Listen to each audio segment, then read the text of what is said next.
Sandra Dewi akui anaknya jarang sakit, sebut sering kasih makanan murah meriah.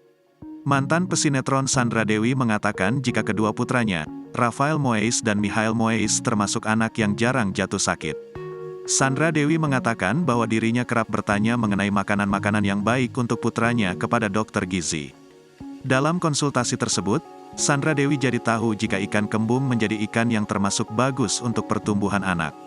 Sebenarnya aku sebagai seorang ibu mempunyai kenalan banyak dokter, ahli gizi. Aku tanya, makanan apa yang bagus untuk anak-anak, ujar Sandra Dewi. Misalnya nih ikan kembung itu lebih bagus daripada ikan salmon dan sebagainya, jelasnya. Mengetahui hal ini, akhirnya Sandra Dewi rajin menyajikan menu ikan kembung ini kepada kedua anaknya yang berusia 5 dan 3 tahun. Karena ia mengaku sudah merasakan khasiat dari ikan kembung, seperti membuat tinggi badan anaknya yang lebih tinggi dari teman seusianya. Jadi, setiap hari aku kasih makan ikan, ungkapnya. Ini kasih tahu ibu-ibu sekalian ya, yang bikin anak tinggi dan sehat itu ikan kembung, lokal aja, salmon juga oke.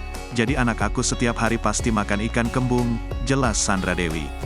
Meskipun terbilang ikan murah, namun Sandra Dewi mengakui khasiatnya yang membuat putranya menjadi paling tinggi di antara teman sekelasnya. Ini ikan murah loh, ini lebih sehat, ini bikin anak tinggi, makanya anak aku di kelas paling tinggi karena makan ikan kembung, tuturnya.